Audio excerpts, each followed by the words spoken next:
కనుక ప్రియదేవన్ బిడ్డలారా, ఆ 24వ వచనంలో అంటున్నాడు, కాబట్టి పురుషుడు తన తండ్రిని తన తల్లిని విడిచి తన భార్యను హత్తుకొనును, వారు ఏక శరీరమై ఉందురు. అది సంగతి. ఆ 22వ వచనంలో చూస్తే, తర్వాత దేవుడైన యెహోవా తాను ఆదాము నుండి తీసిన ప్రక్కటెముకను స్త్రీనిగా నిర్మించి ఆమెను ఆదాము నొద్దకు తీసుకొని వచ్చెను. అప్పుడు ఆదాము ఇట్లా, నేను నా ఎముకలలో ఒక ఎముక, నా మాంసంలో ఒక మాంసము, ఇది నరుల్లో నుండి తీయబడిన గనుక ఏమన్నాడు? నారి అన్నాడు. నారి అంటే తెలుగులో స్త్రీ అంటారు. ఈ నారి అనే పదం సంస్కృత పదం. అదండి సంగతి.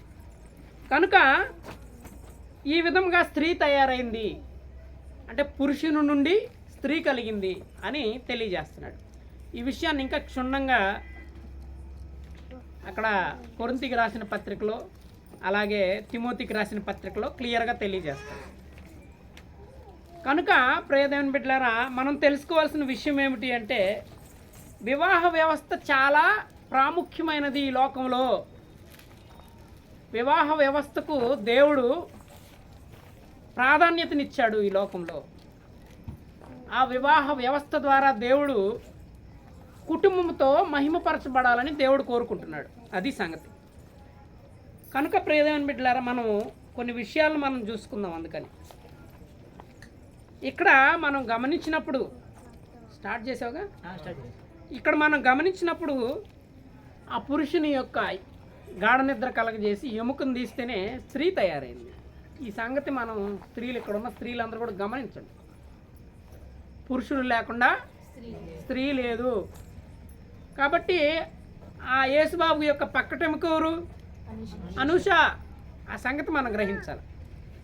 యేసుబాబు యొక్క ప్రక్కటెముక అనూష. ఇది ఎప్పుడు నిర్ణయించాడు దేవుడు? ఆయన పుట్టక ముందే, అనాది కాలం ముందే దేవుని యొక్క సంకల్పంలో వీరిద్దరు ఉన్నారు. ఆ సంగతి కూడా మనం గ్రహించాలి. ఆ విధంగా వారి ఇరువురిని కూడా దేవుడు ఏం చేశాడు? ఏక శరీరంగా చేశాడు. ఈ ఏక శరీరం అయిన తర్వాత మరి దేవుడు ఎలాగుండాలో స్త్రీకి కొన్ని హెచ్చరికలు చేశాడు, పురుషుడికి కొన్ని హెచ్చరికలు చేశాడు. స్త్రీ ఎలాగుండాలో, ఎలాగ నడుచుకోవాలో, భర్తతో ఎలాగుండాలో, కుటుంబీకులతో ఎలాగుండాలో, బిడ్డల్ని ఎలా పెంచాలో, పెద్దల్ని ఎలా గౌరవించాలో, లేకపోతే తల్లిదండ్రులను ఎలా గౌరవించాలో, అత్తమామల్ని ఎలా గౌరవించాలో, ఈ విషయాలన్నింటినీ కూడా దేవుడు ప్రస్ఫుటంగా బైబిల్లో వ్రాసి ఉంచాడు. తన యొక్క ప్రవక్తల ద్వారా, తన యొక్క శిష్యుల ద్వారా ఈ విషయాల్ని మనకు తెలియజేశాడు. అందుకనే బైబిల్ గ్రంథం చదివితే స్త్రీ ఎలా నడుచుకోవాలి, స్త్రీ యొక్క పాత్ర ఏమిటి, స్త్రీ యొక్క ప్రవర్తన ఎలాగుండాలి, ఈ సంగతులు జ్ఞాపకం చేస్తుంది బైబిల్ గ్రంథం మనకి. కనుక మనం చూసినప్పుడు ఒకసారి ఆదికాండంలోనే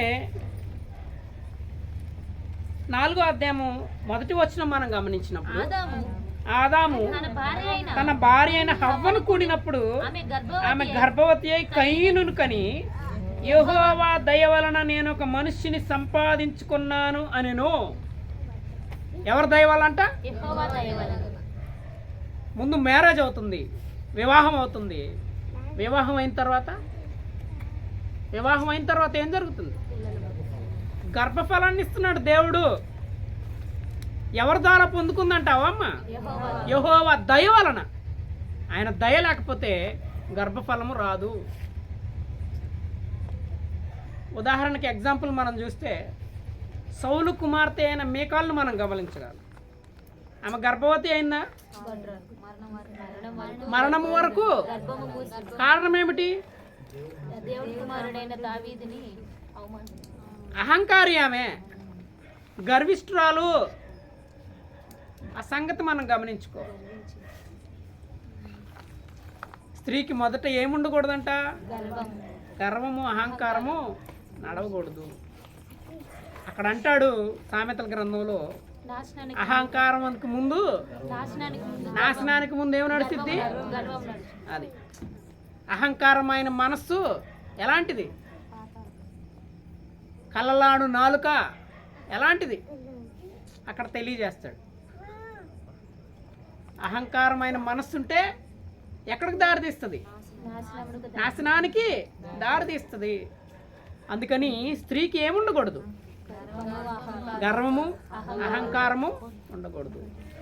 ఆ గర్వము అహంకారము లేని మొదటి స్త్రీని ఒక ఆమెను చెప్పండి. శారమ్మ. పేతురు రాసిన మొదటి పత్రిక చూడండి ఒకసారి. పేతురు రాసిన మొదటి పత్రిక 3వ అధ్యాయము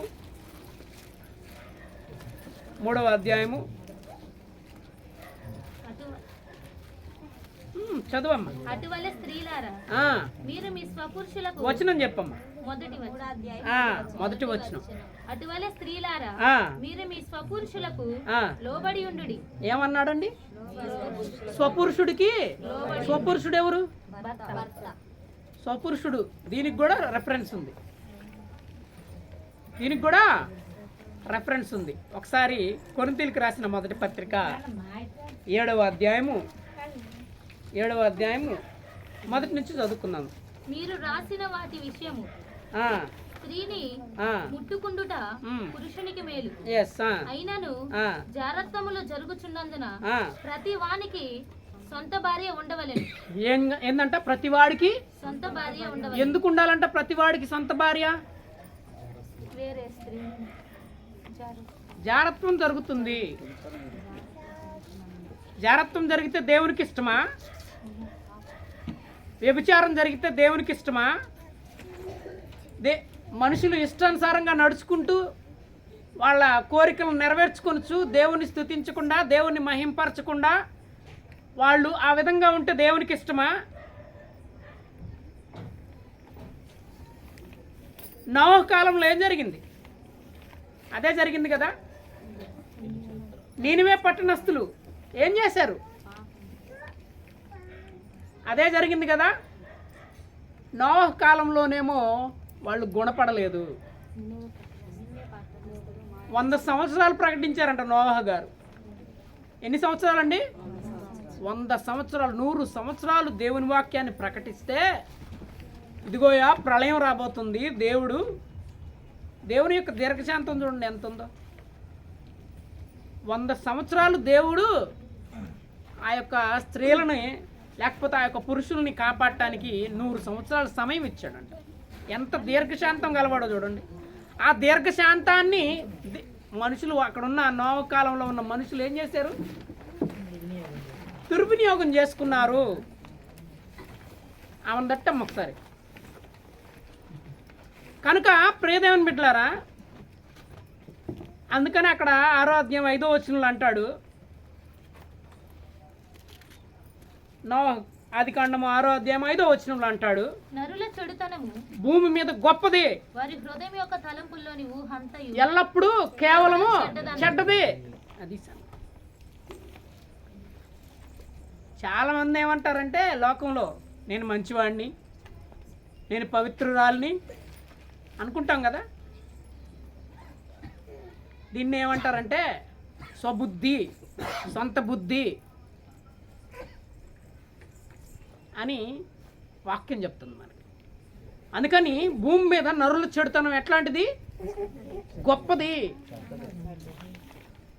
కదా. భూమి మీద నరుల చెడుతనం గొప్పది కదా. చాలా భయంకరమైనది నరుల చెడుతనం. అది సంగతి. భూమి మీద నరుల చెడుతనం ఎలాంటిది? గొప్పది. అందుకని భూమి మీద నరుల చెడుతనం ఉన్నది. చెడు ఆలోచన ఉంటుంది, చెడు మనస్సు ఉంటుంది, చెడు బుద్ధి ఉంటుంది, చెడు ప్రవర్తన కూడా.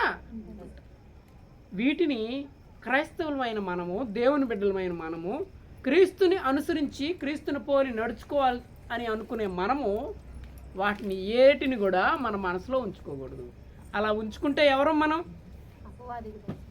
అపవాది బిడ్డలం. ఇంకా దేవుని దృష్టికి విముఖులమై ఉంటాం. ఇంకా దేవుని దృష్టికి అసహ్యులం. ఇంకా దేవుని దృష్టికి వేషధారులము. అవునా కదా?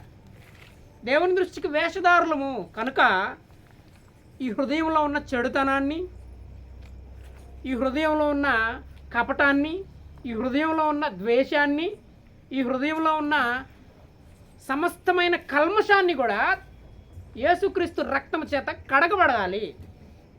కడగబడి ఆ హృదయం ఎలాగుండాలా? స్వచ్ఛమైన హృదయముగా, నిర్మలమైన హృదయముగా. పేతురు రాసి చెప్తాడు కదా 2వ అధ్యాయంలో, మొదటి పత్రిక 2వ అధ్యాయంలో, నిర్మలమైన హృదయములు గలవారై అన్నాడు. అందుకనే నిర్మలమైన హృదయములు గలవారై సజీవమైన రాళ్ల వలె ఉండమన్నాడు. అందుకని కాబట్టి క్రీస్తును ధరించుకున్న మనము క్రీస్తును పోలి జీవించాలంటే సజీవమైన రాళ్లగా ఉండాలని జ్ఞాపకం చేశాడు. ఇక్కడ ఏమన్నాడు? సరే మళ్ళా వెళ్దాం. అక్కడ పేతురు రాసిన మొదటి పత్రిక, అటువలే స్త్రీలారా మీరు మీ స్వపురుషులకు లోబడి ఉండండి అన్నాడు. లోబడి ఉంటున్నారా ఈ రోజుల్లో? ఈ రోజుల్లో స్త్రీలు ఎలాగున్నారు? ప్రియదేవుని బిడ్డలారా, స్త్రీలు ఈ రోజుల్లో ఎలాగున్నారు? భర్త మాట వింటూ భర్తకు లోబడేలాగున్నారా?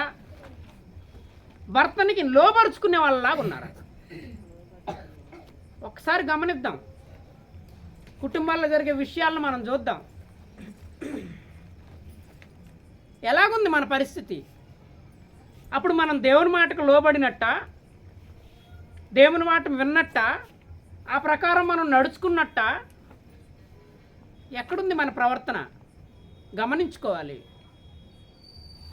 స్త్రీలు ముఖ్యంగా సంఘంలో స్త్రీ పాత్ర చాలా ప్రాముఖ్యమైనది. సంఘంలో ఒక స్త్రీ కనుక సరిగ్గుంటే ఆ సంఘం ఎలాగుంటుందో తెలుసా? ఫిలిప్పీ సంఘం తెలుసు కదా, అట్లా ఉంటుంది. ఆ ఫిలిప్పీ సంఘాన్ని ఒక ఆమె కట్టించింది. ఎవరు ఎవరు కట్టించింది? ఎస్, లూదియా. ఆ ఫిలిప్పీ సంఘంలో ఒక స్తంభం లాంటిది ఆమె. ఆ స్తంభం లాంటి విశ్వాసురాలు ఆమె. అలాంటి విశ్వాసం మనకుందా ఈ రోజుల్లో? ఎందుకు చెప్తున్నాను ఈ మాట అంటే, ఒక్క స్త్రీ వల్ల కుటుంబం అంతా కూడా రక్షించబడాలి. అలాగ రక్షించబడే కుటుంబమేనా మనది? అలాగా ఇల్లంతా కూడా రక్షించబడిందా? మన ఇల్లంతా, మన ఇంట్లో ఉన్న అత్తమామలు, తల్లిదండ్రులు, మన ఇంట్లో ఉన్న లేకపోతే మిగతా వారు 18 సంవత్సరాలు లేకపోతే 16 సంవత్సరాలు నిండిన వారు ప్రభువుని నమ్ముకొని ప్రభు మార్గంలో ఉన్నారా లేదా? ఒక మాట అంటాడు, ఆ లూదియా కుటుంబం అంట రక్షణ పొందిన తర్వాత చాలా సంతోషంతో ఉన్నదంట. అలాంటి సంతోషం మన కుటుంబాల్లో ఎందుకు లేకపోతుంది? అలాంటి మహానందం మనం ఎందుకు పొందుకోలేకపోతున్నాం? కారణం ఏమిటంటే దేవునికి లోబడకపోవటం వలన, సొంత పురుషులైన భర్తకి లోబడకపోవటం వలన. ఈ సంగతి మనం గమనించాలి. అందుకనే అక్కడ చదవండి. వారిలో ఎవరైనాను విధేయులైతే, అక్కడ ఎక్కడ చదువుతున్నారమ్మా? మొదటి పేతురు 3వ అధ్యాయమేగా. చదవండి. అవిధేయులైతే వారు భయముతో కూడిన మీ పవిత్ర ప్రవర్తన చూచి, అబ్బో ఆగండి, కుటుంబంలో ఎవరైనా వాక్యానికి అవిధేయులైతే, దేవునికి విధేయులు కాకుండా అవిధేయులుగా ఉంటే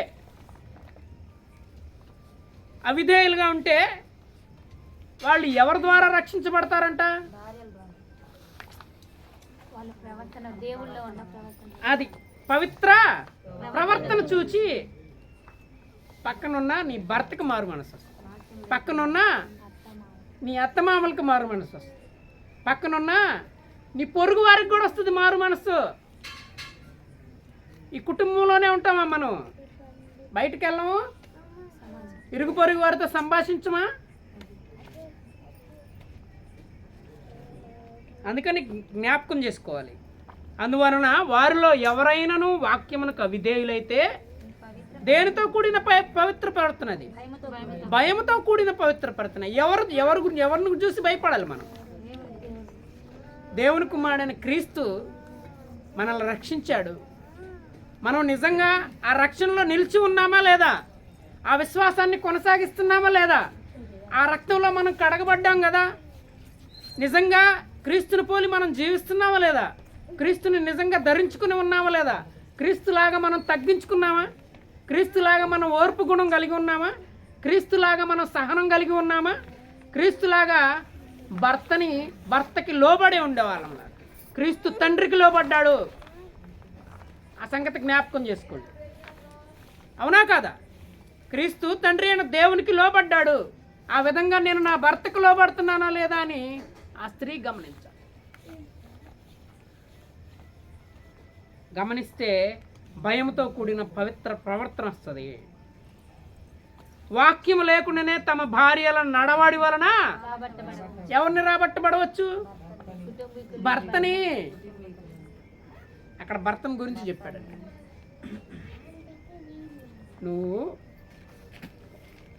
స్త్రీ సరిగ్గా ఉంటే కుటుంబంలో ఆ స్త్రీ ప్రవర్తన చూసి, ఆ స్త్రీ నడవడిక చూసి, ఆ స్త్రీ దేవుని ఎడల భయభక్తులు కలిగిన స్త్రీ అని గుర్తించి ఆ భర్తకి ఏమొస్తుంది?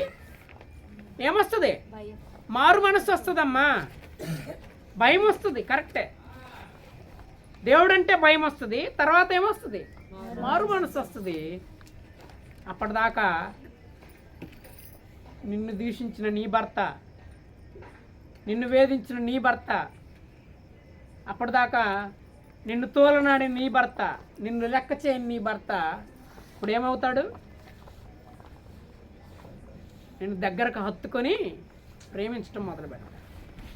మార్పు కనిపించట్లా? కనిపిస్తుందా లేదా? అదండి సంగతి. దేవుని వాక్యంలో ఉన్న గొప్పతనం అది. తర్వాత అంటున్నాడు, అందుకని మొదట ఏం చెప్పాను? దేవుని వలన తీయబడిందని జ్ఞాపకం చేసుకోవాలి. పురుషుడు ఎందుకు తీయబడ్డాడో తర్వాత చెప్తా నేను లాస్ట్లో. మళ్ళీ పురుషులకు కూడా హెచ్చరికలు ఉన్నాయి, అయ్యో చెప్పేటప్పుడు చెప్తా. సరేనా? అందుకని స్త్రీ ఏం చేయాలా? భయముతో కూడిన తన ప్రవర్తన కలిగి ఉండాలి. రెండోది లోబడి ఉండాలి. మొదట ఏం చెప్పాను?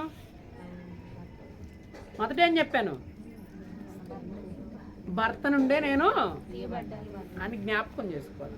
ఆయన శరీరంలో ఒక పార్ట్ నేను. ఇప్పుడు నేను ఇద్దరం కాదు, మేమిద్దరం కాదు ఇప్పుడు. కానీ ఎలా బ్రతుకుతున్నాం మనం? ఆమె అంటది కొన్ని విషయాలకు వస్తే, ఇది నాది, మా అమ్మగారి ఇంటి దగ్గర నుంచి తెచ్చుకున్నా నేను అంటలేదమ్మా. అమ్మా వస్తుందా రాదా ఆ మాట? ఎందుకు వస్తుంది ఆ మాట? ఆయనని స్వపురుషుడని ప్రమాణం చేసి వ్యాధి అందును, బాధ అందును, కష్టం అందును అన్నిట్లో నీకు తోడుగా ఉంటాను, మరణం వరకు నమ్మకంగా ఉంటానని ప్రమాణం చేసి ఇప్పుడు వచ్చి ఇది నాది అంటే ఆ పురుషుడి మనసు ఏమైపోతుంది? ఆలోచించండి ఒకసారి. పురుషుడు కూడా ఏమంటాడు? నేను కష్టపడ్డాను, నేను సంపాదించాను, నువ్వు అట్ట బడుండు అన్నాడు అనుకో, ఆ భార్య మనసు ఎట్లా ఉంటుంది? ఒకసారి ఆలోచించండి. ఇవి జరగట్లేదా కుటుంబాల్లో? నిత్యము జరుగుతున్నాయి. అయినా మనం క్రైస్తవులం అని చెప్పుకుంటున్నాం. అయినా మనం దేవుని బిడ్డలం అని చెప్పుకుంటున్నాం. సిగ్గుండాలండి మనకి. అందుకని దేవుని వాక్యం ద్వారా సిగ్గు తెచ్చుకోవాలి. అందుకే మనం ఇంకేమంటున్నాడు ఇక్కడ? తర్వాత చదవండి. జడలు అల్లుకొనుటయు, బంగారు నగలు పెట్టుకొనుటయు, వస్త్రములు ధరించుకొనుటయు, నన్ను వెలుపటి అలంకారము మీకు అలంకారముగా ఉండక సాధువైనట్టు ఏమేమి విడిచిపెట్టాలో చెప్తున్నాడు. జడలు అల్లుకుంటాం ముఖ్యమైన విషయం కాదు, లేకపోతే వెలగల వస్త్రాలు ధరించుకోవటం ముఖ్యమైన విషయం కాదు. ఇంకేమంటున్నాడు? బంగారు నగలు పెట్టుకోవటం ముఖ్యమైన విషయం కాదు. మరి ఏం పెట్టుకోవాలా? సాధువైనట్టియు సాధువు అయినట్టు అంటే మృదువైన సాధువు అంటే యేసుక్రీస్తు 11వ అధ్యాయం 29వ వచనంలో ఏం చెప్పాడు మత్తయి సువార్తలో? ఐడియా ఉందా? కంఠత వాక్యం చెప్పు. నేను సాత్వికుడును దీన మనస్సు గలవాడును గనక నా కాడి మీ మీద ఎత్తుకుని నా యొద్ద నేర్చుకోండి అన్నాడు. అదేనా చెప్పింది? సాత్వికము, సాధువు గుణం అంటే ఏమిటి అంటే సాత్వికము. మనకి యాకోబు ఏసావు ఇద్దరు తెలుసు కదండి, ఇస్సాకు కుమారులు. ఏసావేమో వేటగాడు, మంచి వేట నేర్పరి, అందుకని అతన్నేమో వేటగాడు అన్నాడు. అతను రోమం ఉంది ఒళ్ళంతా, అందుకని అతన్ని ఎదోము అన్నాడు. కానీ అక్కడ తెలియజేస్తా ఆ యాకోబు గురించి ఏమన్నాడు తెలుసా? యాకోబు సాధువై గుడారములలో నివసించుచుండెను అన్నాడు. స్వార్థికులు ఏం చెప్తారంటే యాకోబు అనగానే మోసగాడు, అన్యాయం చేసినోడు అని చెప్తారు. ఆయన ఎవరిని అన్యాయం చేయలేదు. ఆయన అంత సాధుగుణం గలవాడు ఇంకొకడు లేడండి. మామ మోసం చేస్తే భరించాడండి. అన్న చంపడానికి వచ్చి పారిపోయాడండి. ఆయన దేవునితో పెరుగులాడి పోరాడాడు కానీ ఇంకెవరితో పోరాడలేదండి. ఆ సంగతి మనం గమనించాలండి. సాధు అండి ఆయన, సాధు గుణం కలిగిన వాడండి ఆయన.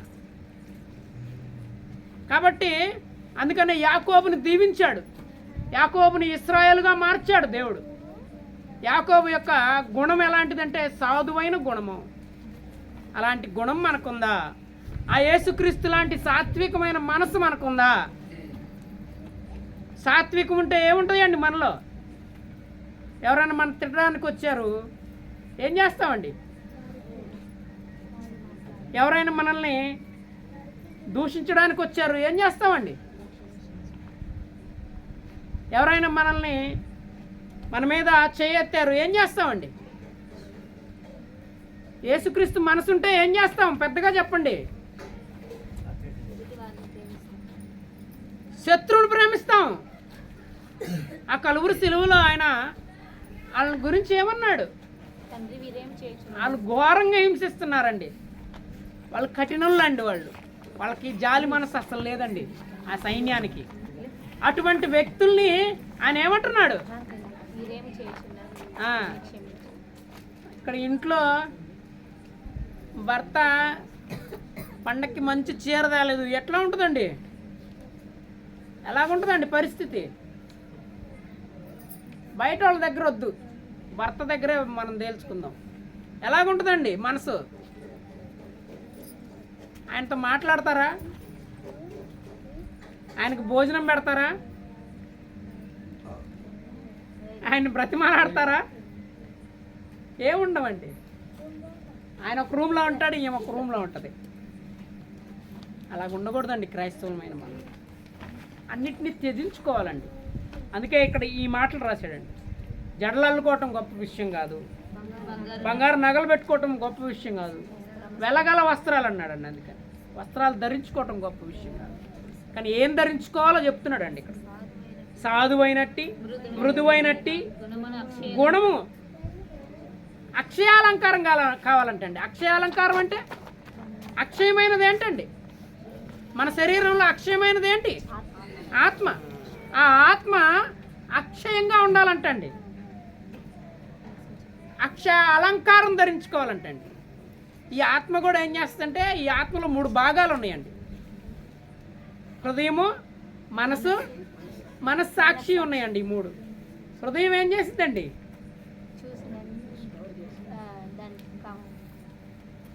ముందు ఆశపడిద్దండి. మనసు ఏం చేస్తుందండి? కోరికల నిలయం అండి.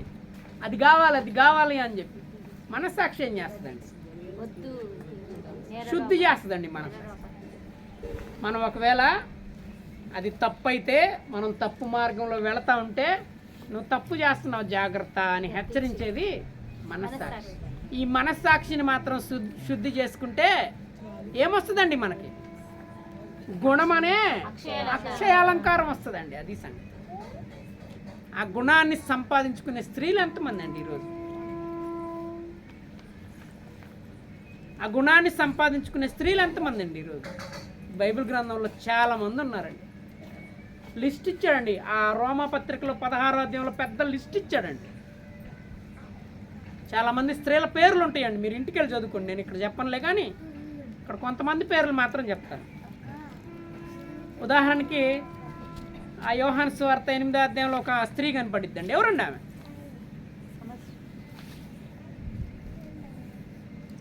యోహాను సువార్త 8వ అధ్యాయంలో ఒక స్త్రీ కనపడిద్దండి. ఎవరండి ఆమె? మగ్దలేనా? ఆమెను ఏం తీసుకుని కొడుతున్నారండి? రాళ్ళతో కొడుతున్నారండి. యేసుక్రీస్తు ప్రభు వారు ఏమన్నారండి ఆమె?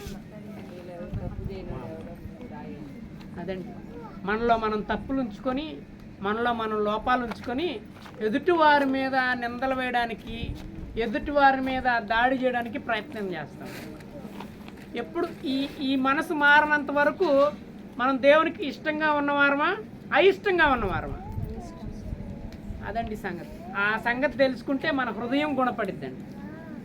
అక్కడ మగ్దలేని మరియా ఇక మరలా పాపం చేయలేదండి. ఆయన చెప్పినప్పుడు,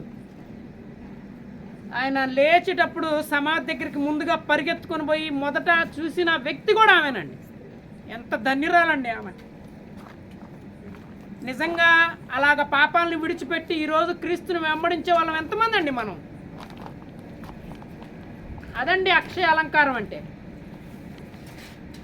ఆ లూది ఆ వాక్యం విని తన ఇంటికి తీసుకువెళ్ళి ఇంటి వారందరికీ వాక్యం చెప్పించి వారందరినీ కాపాడింది కదండి. ఆమె ఇంకెంత ధన్యురాలండి. ఆ ఫిలిప్పీ సంఘం కట్టడానికి ఆమెనండి ప్రధాన కారకులు. అది నేను అందుకే చెప్పాను, ఆ స్త్రీ వల్ల సంఘం కట్టబడింది. మరి మన వల్ల ఏం కట్టబడుతుందండి?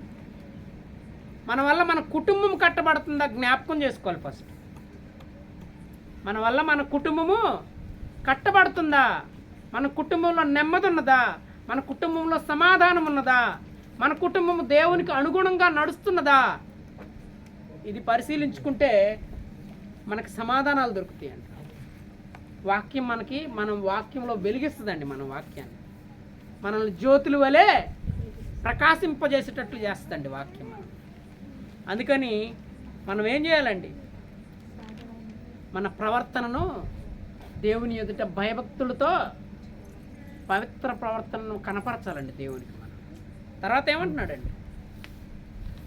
5వ వచనం, అటువలే పూర్వము దేవుని ఆశ్రయించిన, ఒక నిమిషం, 4వ వచనం చదవండి ఒకసారి. సాధువైనట్టు మృదువైనట్టు కూడా మన అక్షయాలంకారములు గల మీ హృదయపు అంతరంగ స్వభావము మీకు అలంకారంగా ఉండవాలను. అదంట, ఆ అలంకారం ధరించుకోవాలి మనం. ఆత్మీయ అలంకారం అన్నాడు. అందుకనే దాన్ని ఏమన్నాడు? ఆత్మీయ అలంకారం. అది అక్షయతను ధరించుకుంటుంది. అప్పుడు మనసు స్వచ్ఛంగా ఉంటుంది, నిర్మలమైన పాల వలె ఉంటుంది, సజీవమైన రాయి వలె ఉంటుంది.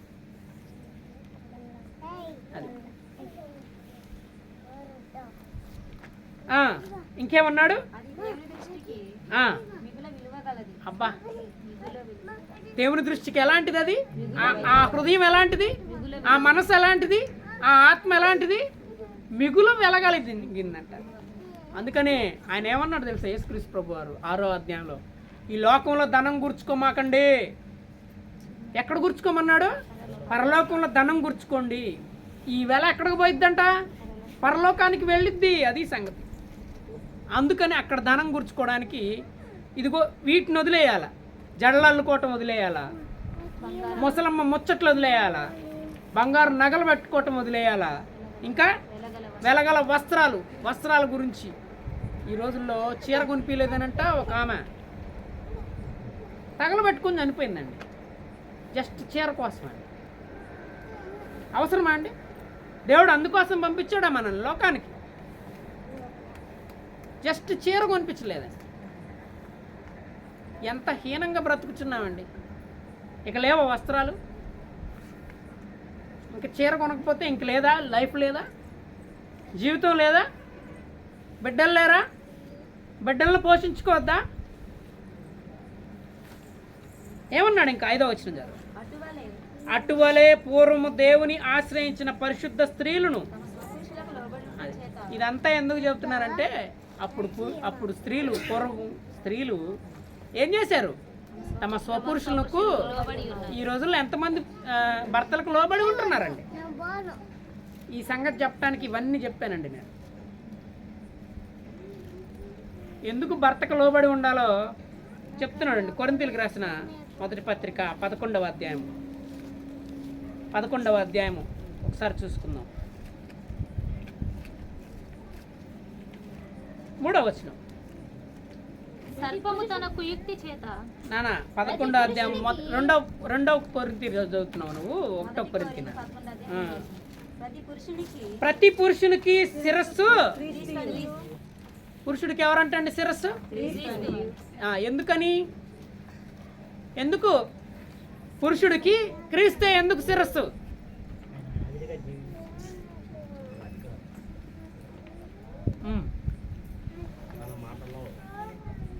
క్రీస్తు ఎందుకు శిరస్సు అంటే తన స్వహస్తాలతో నిర్మించుకున్నాడండి మానవుణ్ణి, ఆదాముని. ఆదాము లేకుండా మనం ఉన్నామా? అవ్వము లేకుండా మనం పుట్టామా? పుట్టలేదండి. స్వహస్తాలతో నిర్మించుకొని ఆయనలో ఉన్న ఆత్మ అనే ఊపిరిని మనిషికి ఆయన నోటి ఊపిరి చేత జీవాత్మనిచ్చాడండి. అందుకని పురుషుడు ఏమై ఉన్నాడు? పురుషుడికి శిరస్సు ఎవరై ఉన్నారు? క్రీస్తు వారై ఉన్నారు. క్రీస్తు వారేనండి మనల్ని నిర్మించింది. క్రీస్తు వారే మనల్ని, ఆయన సృష్టికర్త అండి. ఆయన సృష్టిని నిర్మించడంలో ప్రధాన పాత్ర వహించిన వాడండి. అందుకని పురుషుడు ఏం చేయాలి? పురుషుడు క్రీస్తుకి లోబడాలి, భార్యలేమో భర్తలకు లోబడాల. ఆ విషయం చెప్తున్నాడు. ప్రతి పురుషునికి శిరస్సు క్రీస్తు అనియు, స్త్రీకి శిరస్సు పురుషుడు అనియు. క్రీస్తునకు శిరస్సు ఎవరు? మళ్ళా క్రీస్తుకు కూడా శిరస్సు ఉన్నారు. ఎవరు? తండ్రి అయినా దేవుడు. క్రీస్తుకు శిరస్సు దేవుడు అనియు మీరు తెలుసుకునవలనని. అది సంగతి. యేసుక్రీస్తు వారు పొద్దున్నే లేచి చీకటితో పెందల కాడనే లేచి అరణ్యానికి పోతున్నాడంట. ఎందుకు? ప్రార్థించడానికి. మార్కు సువార్త 1:35. ఎవరికి ప్రార్థన చేయడానికి వెళ్తున్నాడు? తండ్రి అయిన దేవునికి. ఆయన తండ్రి అయిన దేవునికి లోబడ్డాడు. ఈ దినము పురుషులమైన మనము, పురుష అహంకారం ఉంది మన దగ్గర. ఆ అహంకారాన్ని తగ్గించుకుని ఆ పురుష ఆధిక్యంలో నుండి బయటకు వచ్చి ఏం చేయాలా? దేవునికి లోబడాలి. దేవుని కుమారుడైన క్రీస్తుకి లోబడాల. క్రీస్తు శిరస్సు ఉన్నాడు, అందుకని లోబడాలి. తర్వాత ఇక ఆ సంగతి మనకు తెలుసు. ఏ పురుషుడు తల మీద ముసుగు వేసుకుని ప్రార్థన చేయనో లేక ప్రవచించినో ఆ పురుషుడు తన తలను ఎందుకు వేసుకోకూడదు అన్నాడు? పురుషుణ్ణి, ఆ స్త్రీని ఎందుకు తల మీద ముసుగు వేసుకోమన్నాడు? అక్కడ క్లియర్గా చెప్తున్నాడు. ఏ స్త్రీ తల మీద ముసుగు వేసుకొనక ప్రార్థన చేయనో లేక ప్రవచించినో ఆ స్త్రీ తన తలను అవమానపరచును. అది సంగతి. ఏలయనగా అదే ఆమెకు క్షవరం చేయబడినట్టుగానే ఉండును. స్త్రీ ముసుగు వేసుకుని ఎడల ఆమె తల వెంట్రుకలు కత్తిరించుకునవలెను. ఈ మధ్య స్టైల్ కత్తిరిస్తున్నారండి. కత్తిరించుకోవటం కూడా తప్పే అని చెప్తున్నాడు. జ్ఞాపకం ఉంచుకోండి, ఎవరైనా హెయిర్ కట్ చేసే వాళ్ళు ఉంటే. ఈ స్త్రీకి వెంట్రుకలు ఎందుకు ఇచ్చాడో తెలుసా? ఆవిట చెంగుగా ఇచ్చాడు. ఆ సంగతి గ్రహించి వెంట్రుకలు కత్తిరించమాకండి. తర్వాత అంటున్నాడు, స్త్రీకి అవమానమైతే ఆమె ముసుగు వేసుకున్న వాళ్ళను, పురుషుడైతే దేవుని పోలికయు. ఎందుకని? క్రీస్తు తన స్వహస్తాలతో తయారు చేసి తన సొంత నోటి ఊపిరిలో నుంచి ఊదాడు గనక ఎవరు మహిమై ఉన్నాడు? దేవుని పోలిక, దేవుని స్వరూపము, దేవుని యొక్క మహిమ. ఈ సంగతి అర్థం కావట్లేదండి స్త్రీలకి. అందుకనే అర్థం కాక భర్తలకు లోబడి ఉండండి అమ్మా అంటే ఏం చేస్తున్నారు? లోబరుచుకుంటున్నారండి. అంతేనమ్మా? భర్తలకు లోబడి ఉండమ్మా అంటే భర్తను ఎంత లోబరుచుకుంటే అంత అధికారం వస్తుంది నాకు. కుటుంబాలు విచ్ఛిన్నం అవుతున్నాయండి. కుటుంబాలు పాడవడానికి కారణం ఎవరో కదండి, మనమే జ్ఞాపకం చేసుకోండి స్త్రీలారా. అందుకని జ్ఞాపకం చేస్తూ ఉంటాడు. తర్వాత కనుక తల మీద స్త్రీ పురుషుని మహిమ అయి ఉన్నది అంట. స్త్రీ ఏమై ఉన్నదంట? పురుషుని యొక్క మహిమ. అది స్త్రీ పురుషుని మహిమ అయి ఉన్నది. స్త్రీ పురుషుని నుండి కలిగినే గాని పురుషుడు స్త్రీ నుండి కలగలేదు, మరియు స్త్రీ పురుషుని కొరకే గాని. అందుకనే ఆమె పెళ్ళైన దగ్గర నుంచి భర్తను వదిలిపెట్టదు. చూసారా, గమనించారా? భర్త ఎక్కడుంటే అక్కడ కొంగును పట్టుకుని తిరుగుతూనే ఉంటుంది. గమనించారా లేదా?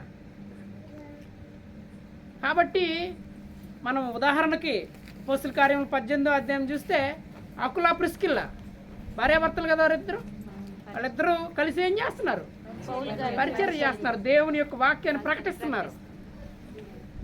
దేవుని సేవకులను ఇంట్లో ఆతిథ్యం ఇచ్చి చేర్చుకుంటున్నారు. వాక్యం తెలియని వారికి ఏం చేస్తున్నారు? బోధిస్తున్నారు.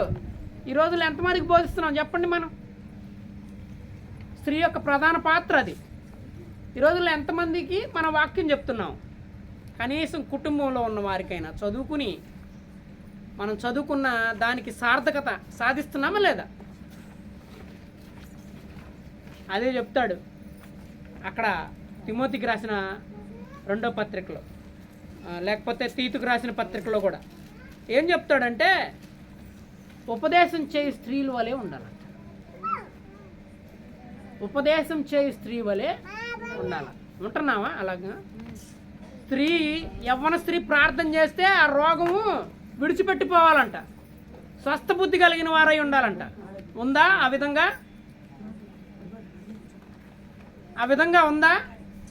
లేవండి. మనం కారణం ఏమిటి అంటే మనలో ఉన్న ఈ లోకాశలు, మనలో ఉన్న బలహీనతలు, మనలో ఉన్న శరీరాశ, నేత్రాశ, జీవపుటము, వీటిల్లో కొట్టుకొని పోతున్నాము.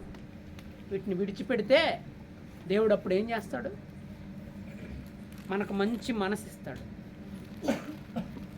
రూతునేమన్నాడు బోయజు? చూడండి 3వ అధ్యాయం 12వ వచనం, రూతు గ్రంథం. సమయం అయిందా? హాఫ్ అన్ అవర్ అయింది. ఒక శకం ముగిసింది, 2వ శకం మొదలు పెడతాం.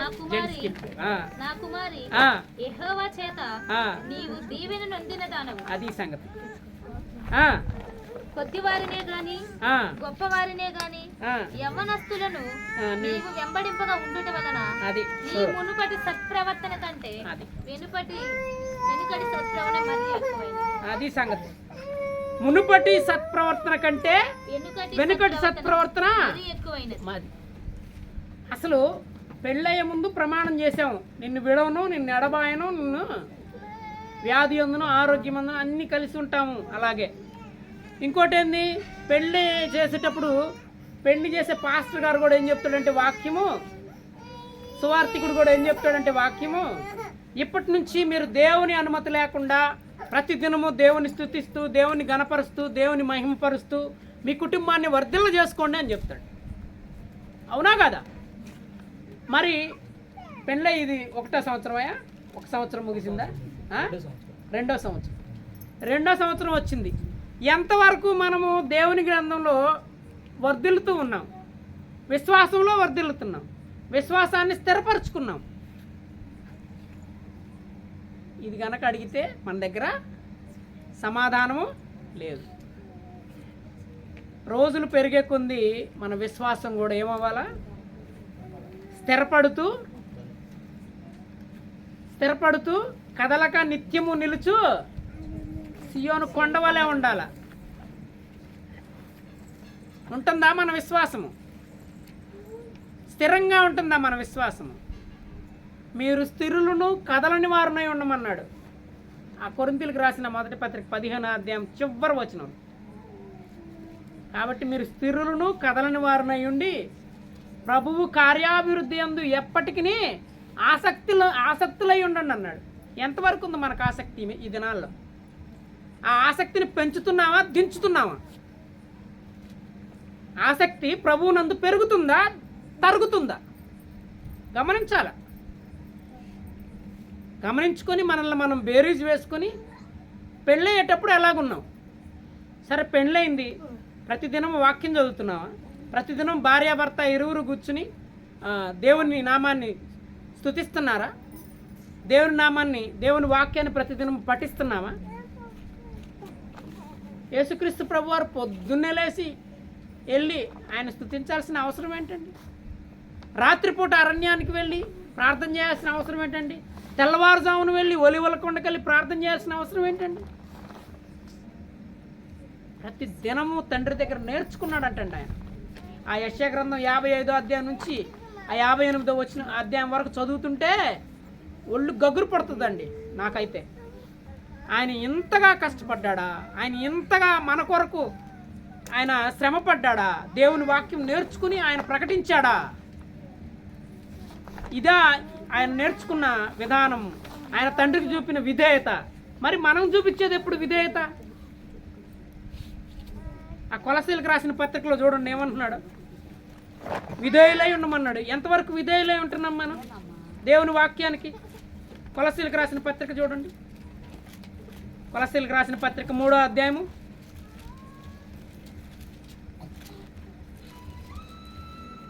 3వ అధ్యాయము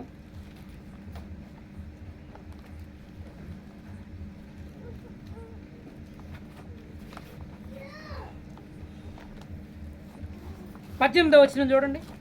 భార్యలారా మీ భర్తలకు ఎంతవరకు విధేయులై ఉంటున్నాం? భర్తలకి గమనించండి. అక్కడ ఇందాక మనం రూతు గ్రంథంలో ఆ 12వ వచనం చదివితే అక్కడ అంటున్నాడు ఆయన బోయజు, నీవు యోగ్యురాలవని నేను ఎరుగుదును అన్నాడు. ఆ యోగ్యమైన ప్రవర్తన మనలో ఉందా?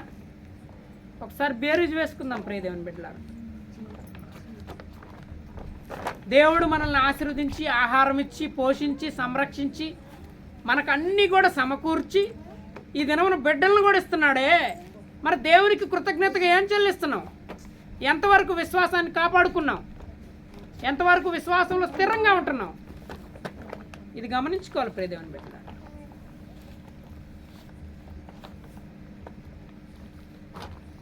తెస్సలోనికీయులకు రాసిన పత్రిక, మొదటి పత్రిక 2వ అధ్యాయము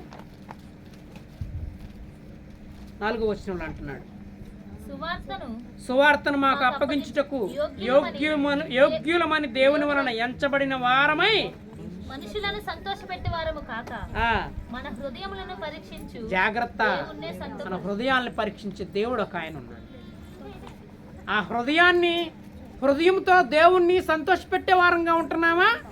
లేకపోతే లోకంలో ఉన్న మన బంధువుల్ని, మన రక్త సంబంధికుల్ని, మన పొరుగు వారిని, మన ఇరుగు పొరుగు వారిని, లేకపోతే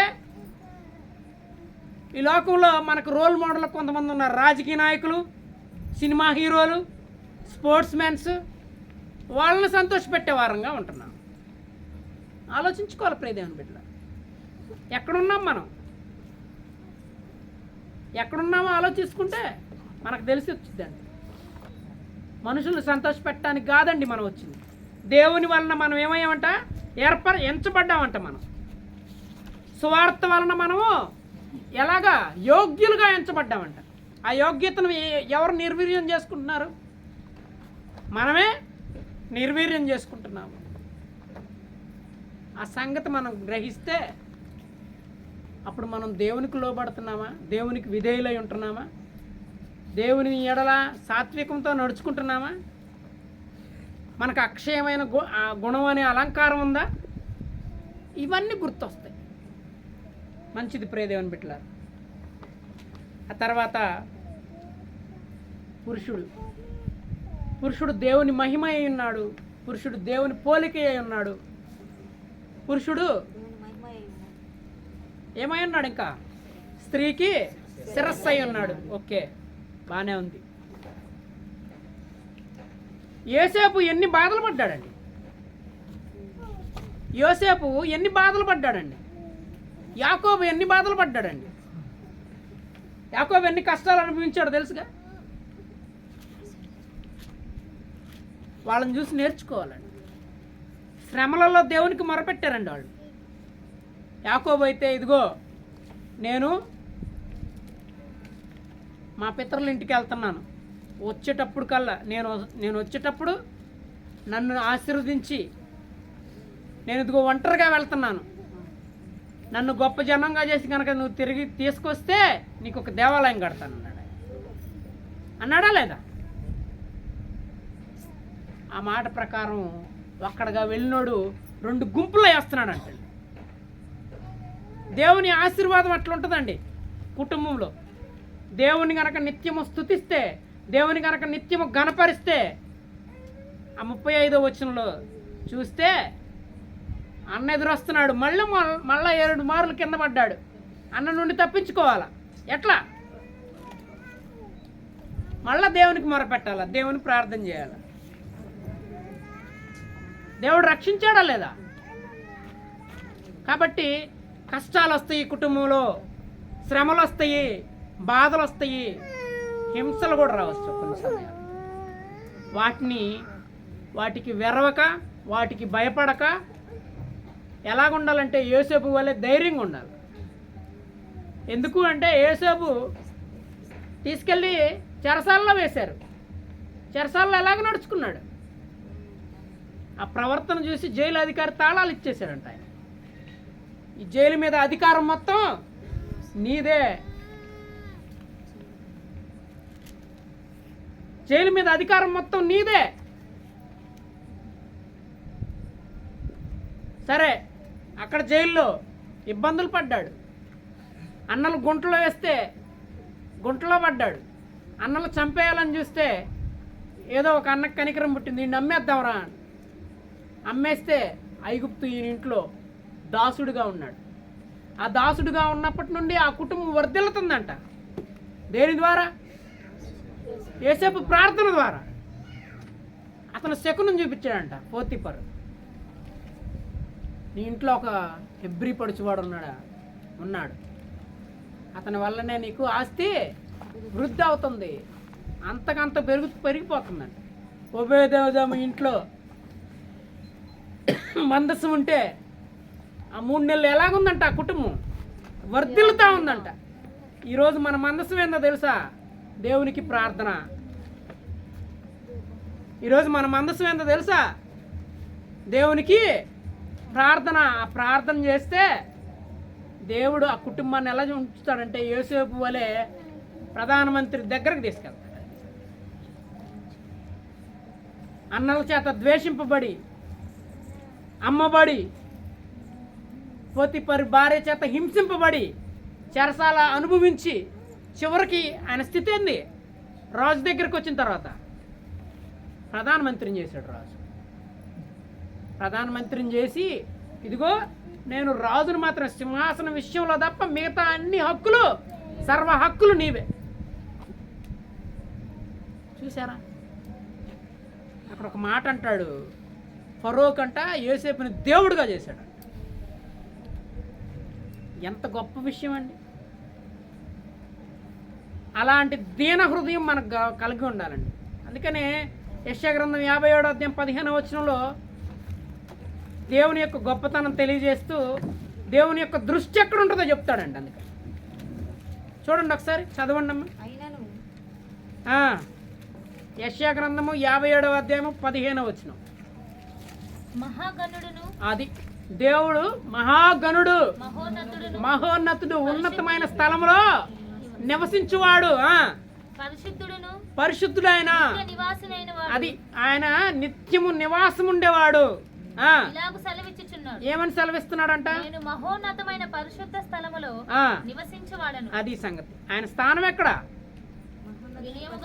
మనలాగా మురికి కొంపల్లో, మురికి జీవితాల్లో నివసించేవాడు ఆయన.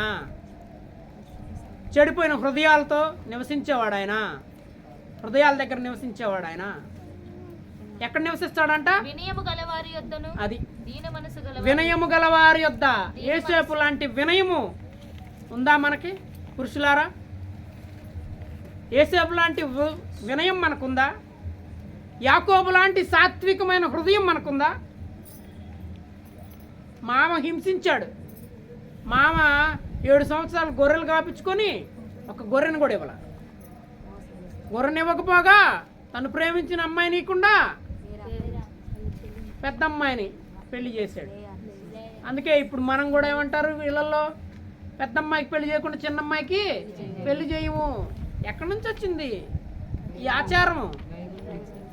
బైబిల్లోంచి వచ్చింది. పెద్ద అమ్మాయికి పెళ్లి చేయకుండా చిన్న అమ్మాయికి పెళ్లి చేయము. మోసం చేశాడు మా. మళ్ళా ఏం కోసం 7 సంవత్సరాలు కొలువు చేశాడు. రూపాయి ఇవ్వాల, మోసం చేశాడు మామ. మళ్ళా 7 సంవత్సరాలు కొలువు చేసిన ఎలాగున్నాయంట ఆయనకి? 7 రోజుల్లాగా ఉన్నాయంట. కారణం ఏంటి? ఆ భార్యను అంత ప్రేమించాడు. అలాగ ప్రేమించాలి మనం భార్యల్ని. ఈ దినాన భార్యలను ఎట్లా చూస్తారంటే, కొంతమంది పని పురుగులాగా చూస్తారు, లేకపోతే మన కోసం పని చేయడానికి వచ్చిందిలే అన్నట్టు చూస్తారు. మనకి లోబడి ఉండాలే అని పెత్తనం చేయడానికి చూస్తారు, అధికారం చెలాయించడానికి చూస్తారు భార్య. కానీ యాకోబు గారు ఎలా ప్రేమించారు? ఆమె ఒకరోజు తగాదాడిందంట. ఏమని? నాకు పిల్లలు లేరు, నేను గొడ్రాలనై ఉన్నాను, నాకు పిల్లల్ని ఇస్తావా లేదా అని కొట్లాటుకొచ్చిందంట ఆమె. ఆమె కోసం ఏం చేశాడు ఆయన? దేవునికి మొర్ర పెట్టాడు, మోకాళ్ళుని ప్రార్థన చేస్తే ఆమె గర్భం తెరిచాడు ఆయన. గర్భం తెరిచేది ఎవరు? ఆమె ఏమంది? అవ్వమ్మ, యెహోవా దయ వలన నేను ఒక కుమారుని సంపాదించుకున్నాను అనింది. యెహోవా సెలవు లేకుండా అన్న ప్రార్థన మనం జ్ఞాపకం చేసుకున్నాం. ఎలాంటి కుమారుడిని ఇచ్చాడు? సమూయేలు. వంక పెట్టడానికి ఉందా ఆయనకి? ఆ సమూయేలు గారికి వంక పెట్టడానికి ఉందా కొంచెమైనా? ఎలాగ బ్రతికాడు ఆయన? ఆ తల్లి ఒడిలోంచి అట్లా దించిందంట శిలోహ మందిరంలో. పాలు విడిచిన దినం అంటే ఎన్ని సంవత్సరాలు ఇస్తారు మన వాళ్ళు పాలు? ఇప్పుడు 2 సంవత్సరాలు. అప్పుడు ఎన్ని సంవత్సరాలు ఇచ్చేవాళ్ళు తెలుసా పాలు? 6 సంవత్సరాల వరకు పాలు ఇచ్చేవాళ్ళు తెలుసా? 7వ సంవత్సరం తెచ్చి ఉంటుంది నాకు తెలిసి. అది దించగానే ఏం చేశాడు ఆయన? అక్కడే యెహోవాకి ఈ దినాల్లో ఎంతమంది పిల్లలకి, ఎంతమంది తల్లులు వాక్యం బోధిస్తున్నారు, ఉపదేశిస్తున్నారు? ఎంట ఉండి సక్రమంగా పనిచేసే స్త్రీలేనా? ఆ తీతుకు రాసిన పత్రికలో ఎన్ని మాటలు అన్నాడు. ఆ మాటలు కనుక ఒక్కొక్కటి తీసి చూస్తే నిజంగా అలాంటి గుణం ఉందా మనకి అని అనిపిస్తుంది. ఆ పుట్టే పిల్లలకు కూడా, పిల్లల్ని పెంచే విధానంలో కూడా ఏం చేయాలో తెలుసా? దేవుని యొక్క, అక్కడ అన్నాడు ఎఫెసీయులకు రాసిన పత్రిక 6వ అధ్యాయం 2వ వచనంలో, ప్రభు యొక్క శిక్షలోను జ్ఞానంలోను బోధలోను వారిని. ఎంతమంది తల్లులు పెంచుతున్నారు యారు బిడ్డల్ని? ఎంతమంది తండ్రులు వాక్యం చెప్పి పిల్లల్ని పెంచుతున్నారు?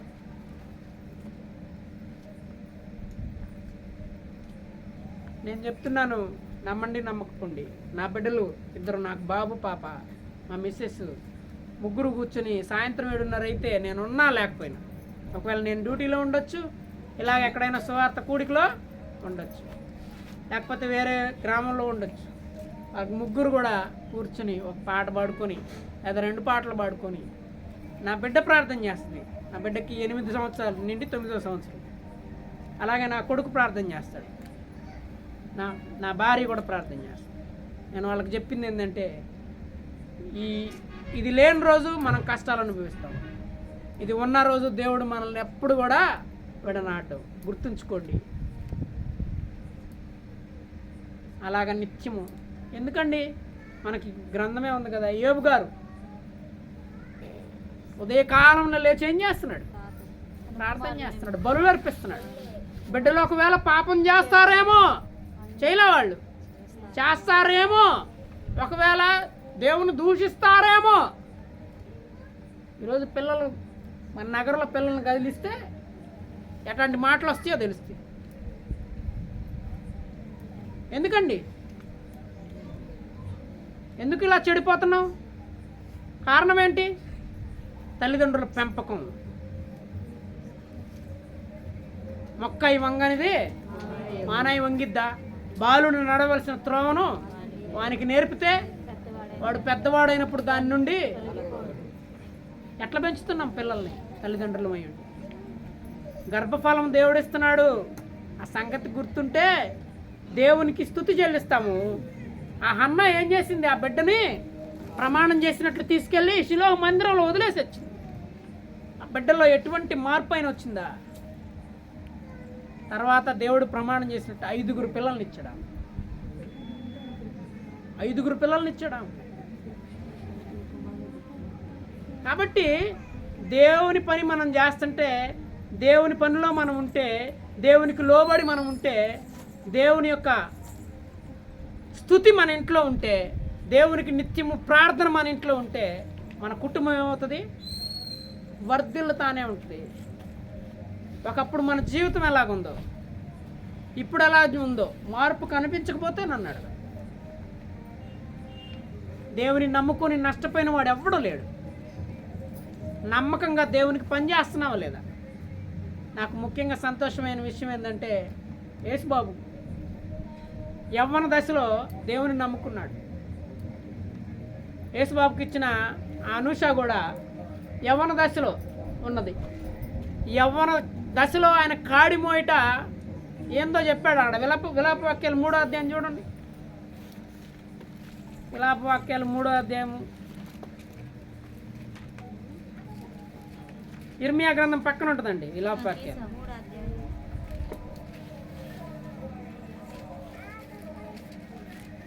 యవ్వన కాలమున కాడి మోయుట నరునికి మేలు. ఏందంట అది? మేలా కీడా? మేలు. తెలియక కాదు, మీ చేత చెప్పిద్దామనే నేను యవ్వన కాలం నరుడు కాడి మోయిట అని అంతవరకు ఆపాను. దేవుని కాడి మోయిట అది మేలా కీడా? మేలండి.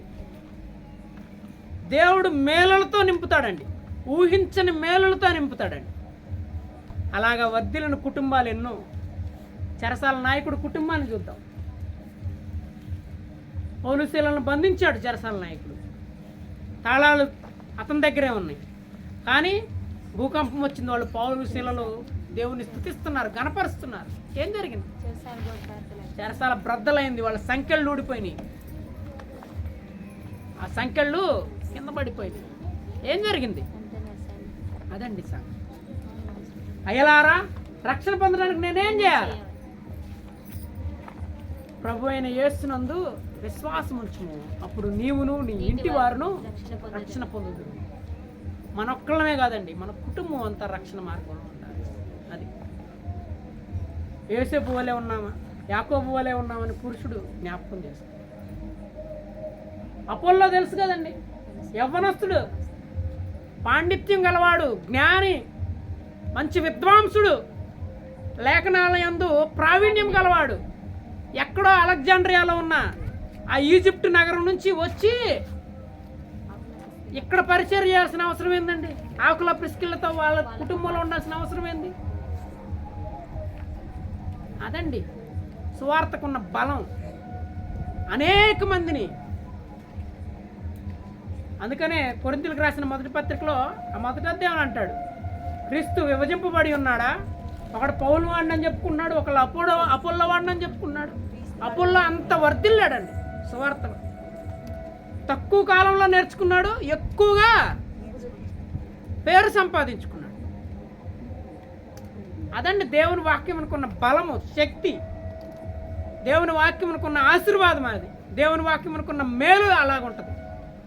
ఆ దేవుని వాక్యంలో నిత్యము ఎదగాలని చేరువచ్చిన మీ అందరికీ మనం చేస్తూ, హెచ్చరిస్తూ, ఆహ్వానించిన కుటుంబము ఈ విధముగా దేవుని వాక్యంలో నిత్యము అభివృద్ధి చెందుతూ, విశ్వాసంలో స్థిరపడుతూ, మరి వారి యొక్క విశ్వాస జీవితాన్ని కాపాడుకుంటూ, మరి అనేక మందిని క్రీస్తు వైపుకు నడిపించే కుటుంబంగా, అనేక మందికి బోధించే కుటుంబంగా, మరి బిడ్డలను కూడా ఆ విధంగా ప్రభు యొక్క శిక్షలోను జ్ఞానంలోను పెంచే కుటుంబంగా ఉండాలని కుటుంబాన్ని హెచ్చరిస్తూ, నన్ను నేను హెచ్చరించుకుంటూ సమయాన్ని ఇచ్చినందుకు సహోదరులకు, కుటుంబానికి, చేరువచ్చిన మీ అందరికీ వందనాలు చెల్లిస్తూ ముగిస్తూ ఉన్నాను.